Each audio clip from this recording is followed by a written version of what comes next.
ആ ഉത്സവത്തിൻ്റെ പെരുന്നാളിൻ്റെ സീസണിൽ തൃശ്ശൂരിൽ നിന്ന് നമ്മൾ ഊരകം വഴി ഇരിഞ്ഞാലക്കുട വഴി മാളയ്ക്ക് ട്രാവൽ ചെയ്ത് കഴിഞ്ഞാൽ ആ അറ്റം മുതൽ ഈ അറ്റം വരെ റോഡിലെ ഡെക്കറേഷൻ ആയിരിക്കും.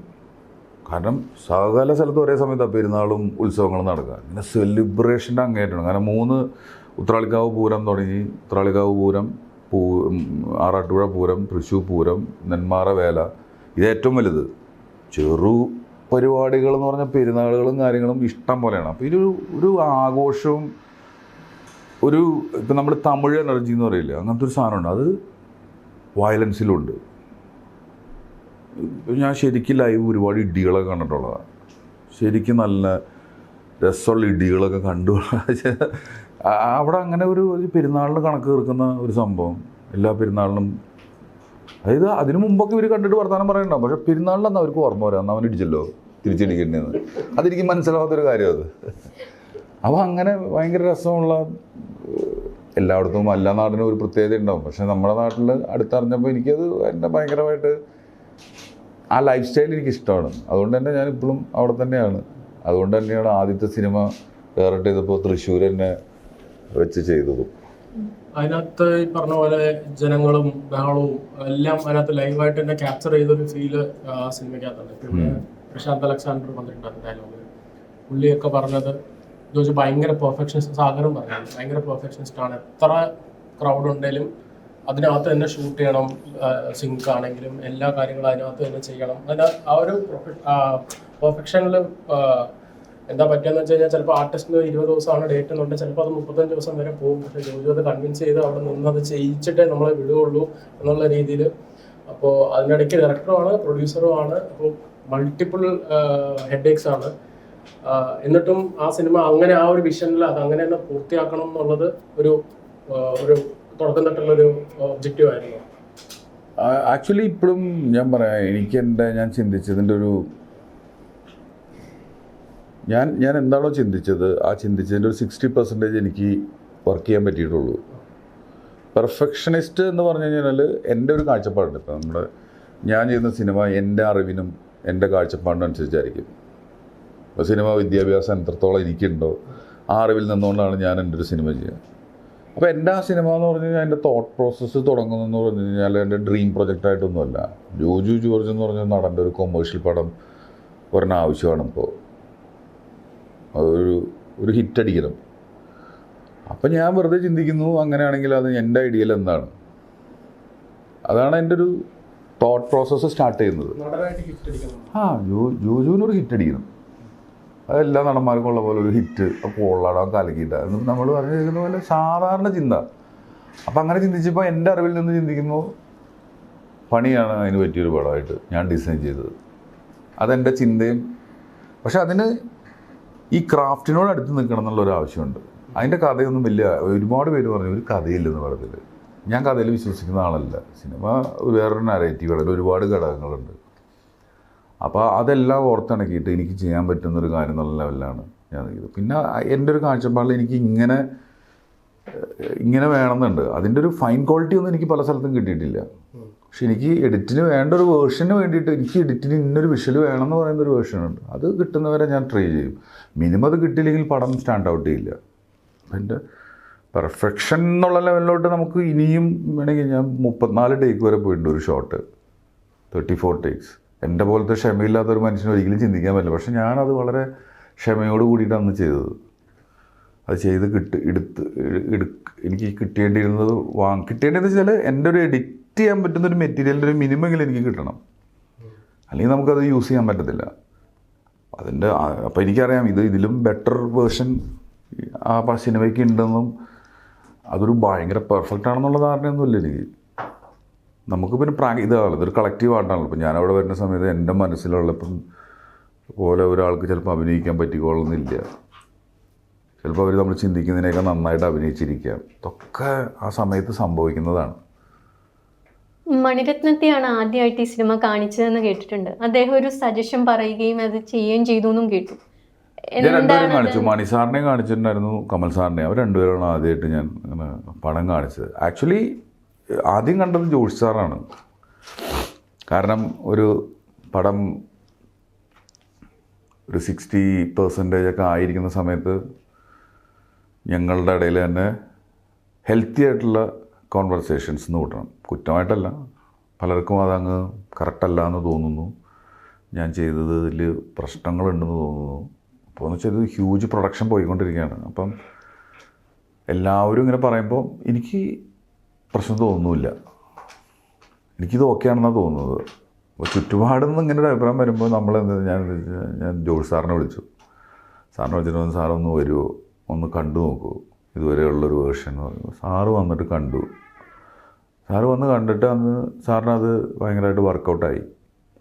അതിനുശേഷം സിനിമയായിട്ട് ഞാൻ ഫുള്ള് കാണിക്കുന്നത് ഒരുപക്ഷെ മണി സാറിനെയും ഇവരായിരിക്കും. അപ്പം ഞാനെന്ന് വെച്ചാൽ ഞാനൊരു എഡിറ്റ് ലോക്ക് ചെയ്തിട്ടുള്ളൊരു 8ാമത്തെയോ 9ാമത്തെ വേർഷനെ കണ്ടാണ് ഞാൻ എഡിറ്റ് കാണിക്കുന്നത്.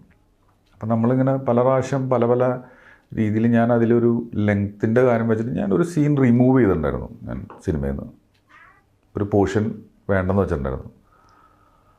അത് അവിടെ ആ പടം കണ്ടു കഴിഞ്ഞപ്പോൾ മണി സാർ പറഞ്ഞു ഇങ്ങനൊരു പോയിൻറ്റും കൂടി ഉണ്ടായാൽ നല്ലതാണെന്ന് പറഞ്ഞു.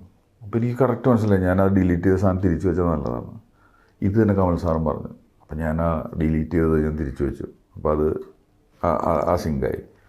പിന്നെയും എഡിറ്റിംഗ് നടന്നു. പിന്നെ കാർത്തിക് സുബ്രാജ് സിനിമ കണ്ടു കഴിഞ്ഞപ്പോൾ വേറൊരു സജഷൻ പറഞ്ഞപ്പോൾ ഞാൻ ആ പടം വീണ്ടും വേറെ രീതിയിൽ എഡിറ്റ് നോക്കിയപ്പോൾ അതാണ് ഇപ്പോഴത്തെ ഒരു ഫൈനൽ വേർഷൻ. ഇവരൊക്കെ ആയിട്ട് കാർത്തിക് സുബ്രാജ്, മണിരത്ന അവരൊക്കെ ആയിട്ടുള്ള ഇങ്ങനെ ഒരു പേഴ്സണൽ ബന്ധം എങ്ങനെയാണ് വരുന്നത്? ഭാഗ്യം, യോഗം, ഈസി ആയിട്ട് പറഞ്ഞാൽ. അല്ലാണ്ട് എങ്ങനെ നിങ്ങളുടെ പോലെ തന്നെ ഇപ്പം നിങ്ങൾക്ക് പെട്ടെന്ന് മണിരത്നം പരിചയപ്പെടാൻ പറ്റുന്നു, സർപ്രൈസായി വർത്തമാനം പറയില്ലേ. ഇതുപോലെ തന്നെയാണ് എൻ്റെ കാര്യവും. കാരണം ഞാൻ ഒരിക്കലും കണ്ടുമുട്ടുമെന്നോ അല്ലെങ്കിൽ ഇവരായിട്ട് വർക്ക് ചെയ്യുമെന്നൊന്നും ചിന്തിക്കാത്തൊരു സാഹചര്യത്തിൽ ഇവരെ കാണുമ്പോൾ ഉണ്ടാകുന്ന എക്സൈറ്റ്മെൻറ്റും കാര്യങ്ങളൊക്കെ തന്നെയാണ്. ഇത് അനുരാഗ് കശ്യപ് സിനിമ കണ്ടു, അദ്ദേഹം ഫൈനൽ വേർഷനാണ് കണ്ടത്. അദ്ദേഹം നമ്മൾ ഈ സിനിമയെക്കുറിച്ച് ഏറ്റവും വലിയ കാര്യം, ഈ സിനിമ ഇറങ്ങുന്നതിന് മുമ്പ് കാർത്തിക് സുബ്രാജ്, സന്തോഷ് നാരായണൻ, അനുരാഗ് കശ്യപ് ഇവരെഴുതിയിട്ടു ഈ സിനിമ നല്ല സിനിമയാണ്. അതാണ് എനിക്ക് കിട്ടിയ ഏറ്റവും വലിയ ഒരു ഭാഗ്യം. അത് ഞാൻ ഒരിക്കലും പറഞ്ഞിട്ട് ചെയ്തതല്ല. കാർത്തിയൊന്നും അങ്ങനെ ചെയ്യുന്നതല്ല, അനുരാഗ് കശ്യപ് പോലും അങ്ങനെ ചെയ്യുന്നതല്ല. പക്ഷേ അദ്ദേഹം ആ സിനിമയെക്കുറിച്ചിട്ട് എഴുതിയിട്ടു. പിന്നെ മലയാളത്തിൽ നിന്ന് എഴുതിയത് ലിജോ ജോസ് പെല്ലിശ്ശേരിയാണ്. അത് പറഞ്ഞു. പിന്നെ ആട്ടത്തിൻ്റെ ഡയറക്ടർ എന്നെ വിളിച്ച് പറഞ്ഞു. അപ്പം ഞാൻ ആട്ടം എന്നുള്ള സിനിമയുടെ ഡയറക്ടറെ ഭയങ്കരമായിട്ട് ആ ക്രാഫ്റ്റിൽ വിശ്വസിക്കുന്നതുകൊണ്ട് നല്ലൊരു ക്രിയേഷൻ അത്. അപ്പോൾ ഇത്രയും പേര് പറഞ്ഞാൽ മതി എനിക്ക് ആ സിനിമ എങ്ങനെയാണെന്ന് മനസ്സിലാക്കാനായിട്ട്. പിന്നെ ഞാൻ രാജീവേട്ടനെ കാണിച്ചിട്ടുണ്ടായിരുന്നു. രാജീവേട്ടന് ഇഷ്ടം വർക്കായി. അപ്പം പണിയെടുത്തുണ്ടാ രാജീവേട്ടൻ അങ്ങനെയൊന്നും പറയില്ല, അത്രയൊന്നും പറയില്ല, മാക്സിമം ഇത്രയൊക്കെ ഉള്ളൂ, പണിയെടുത്തുണ്ട് എന്നുള്ളത്. അപ്പോൾ ആ അപ്രീസിയേഷനൊക്കെ നമുക്ക് ഭയങ്കര എന്നിട്ടാണ് പറയുന്നത് ഇതെന്ത് സിനിമയാണെന്ന് പറഞ്ഞിട്ട് പറയുന്നത്. അത് നമ്മളിങ്ങനെ കണ്ടാൽ മതി. അതായത് ഇവിടെ നമ്മളുടെ ഒരു അതിനെ വിലയിരുത്തുന്നവരല്ല വിലയിരുത്തിക്കൊണ്ടിരിക്കുന്നത്. ഞാൻ നേരത്തെ പറഞ്ഞ പോലെ എൻ്റെ സിനിമ വിദ്യാഭ്യാസമാണ് എൻ്റെ അഭിനയത്തിലും ഞാൻ ചെയ്യുന്ന ഡയറക്ഷനിലും കാണുന്നത്. തിരിച്ചപ്പുറത്ത് നമ്മൾ ഇപ്പം എന്താണ് പറയുക, ഇപ്പോൾ ഏറ്റവും വേറെ ഡയറക്ടേഴ്സിന് എടുത്തു കഴിഞ്ഞാൽ അവരുടെ ഒരിതാണ് ചെയ്യുക. പിന്നെ ഇതിൻ്റെ വിദ്യാഭ്യാസം മാത്രം പോരാ. ഇതിപ്പം കമ്പ്യൂട്ടർ പഠിച്ച ആൾക്കാർക്ക് ഇപ്പോൾ AI പഠിക്കണം, പഴയ ഡാറ്റ എൻട്രി ഒഴിവായി എന്ന് പറയുന്ന പോലെ തന്നെ ഇതിലും ഇതിൻ്റെ ഫോമുകൾ ഇങ്ങനെ മാറിക്കൊണ്ടിരിക്കുക. എത്രത്തോളം ആളുകളെ വിശ്വസിപ്പിക്കണം എന്നുള്ളത് അതാണല്ലോ മേക്ക് ബിലീഫ് എന്ന് പറഞ്ഞൊരു സംഭവത്തിലോട്ട് എത്താനായിട്ട് നല്ല പണിയാണ്. അത് എളുപ്പമല്ല. അത് മലയാള സിനിമയിൽ നിന്ന് ഒരു ലാക്ക് ഓഫ് സപ്പോർട്ട് ഉണ്ടെന്ന് പറഞ്ഞിട്ടുണ്ടായിരുന്നല്ലോ. ഇപ്പോൾ പോസ്റ്റും ഇട്ടിട്ടുണ്ടായിരുന്നു, അധികം അപ്രീസിയേഷൻ ഒന്നും വരാറില്ല, ഞാൻ വളരെ മിസ്അണ്ടർസ്റ്റുഡ് ആണ് എന്നൊരു വേർഡ് യൂസ് ചെയ്തിരുന്നു. അപ്പൊ അത് എന്തുകൊണ്ടാണ് അത് ഈ ലാക്ക് ഓഫ് സപ്പോർട്ട് വരാൻ തുടങ്ങിയത്? സ്വന്തമായിട്ട് ലീഡൊക്കെ ചെയ്യാൻ തുടങ്ങി അത്യാവശ്യം ഒരു സ്റ്റാർ സ്റ്റേറ്റസിലേക്ക് എത്തിയ ശേഷമാണെന്ന് തോന്നുന്നുണ്ടോ? ഇപ്പോൾ നിങ്ങളെന്ത് ആയിട്ട് വർക്ക് ചെയ്യുന്നത്? ഇവിടെ ഞാനിവിടെ സീനിയർ റിപ്പോർട്ടറാണ്. അപ്പോൾ നിങ്ങൾ ഭയങ്കര ഒരു എഫേർട്ട് എടുത്തൊരു വർക്ക് ചെയ്തു. ഈ ഓഫീസിലെ പലർക്കും അതിനെ പല രീതിയിൽ കാണാം. ഇതിലും വലുതൊക്കെ ഞാൻ ചെയ്തിട്ടുണ്ട്. അതല്ലാതെ വേറെ രീതിയിൽ പല രീതിയിൽ പല ആംഗിളിൽ അതിനെ കാണാം. പക്ഷെ നിങ്ങളെടുത്ത എഫേർട്ടിന് നിങ്ങൾ ഭയങ്കരമായിട്ട് ആഗ്രഹിക്കേണ്ട എൻ്റെ ആൾക്കാർ പറയണം എന്നുള്ളത്. അത്രേ ഉള്ളൂ എൻ്റെ കാര്യത്തിലും. ഞാൻ ഒരു എഫേർട്ട് എടുത്ത് എനിക്ക് പണമാണ് ഉദ്ദേശമെങ്കിൽ എനിക്ക് ഈ സമയത്ത് അഭിനയിക്കാൻ പോയാൽ കിട്ടുന്ന പൈസ നല്ല പൈസ ഉണ്ടാകും. പക്ഷെ നമ്മൾ ഈ ഒരു ആർട്ട് എന്ന് പറഞ്ഞിട്ട് അതിനെ ആസ്വദിക്കുന്നവരാണ് ഭൂരിഭാഗം. അതിനെ ഡിപ്പെൻഡ് ചെയ്ത് ഒരുപാട് ആൾക്കാർ നിൽക്കുന്നു. അപ്പോൾ അതിന് വേണ്ടി ഒരാളൊരു എഫേർട്ട് എടുത്ത് കാണുമ്പോൾ ഞാനെന്നല്ല ആരായാലും അയാളതിന് ഉറപ്പായിട്ടും ആഗ്രഹിക്കില്ലേ. ഇനി ഇതൊന്നും മൈൻഡ് ചെയ്യാതെ എടുക്കുന്ന വലിയ മാനസിക വലിപ്പമുള്ള ആൾക്കാരുണ്ടാവും. പക്ഷെ ഞാൻ എൻ്റെ ഒരു ഇതിൽ എനിക്ക് എന്നോട് ഇപ്പോൾ അറിവുള്ളവർ പറഞ്ഞാൽ മതി കേട്ടോ. അല്ലാത്തവരെല്ലാം നമ്മുടെ സാധാരണ ജനങ്ങളുടെ സപ്പോർട്ടിൽ നിൽക്കുന്ന ഒരാളാണ് ഞാൻ. എനിക്ക് എതിരെ എന്നുള്ളതല്ല, ഒരു ആരോഗ്യകരമായൊരു അറ്റ്മോസ്ഫിയറിലല്ല നമ്മളൊക്കെ വർക്ക് ചെയ്യുന്നത്.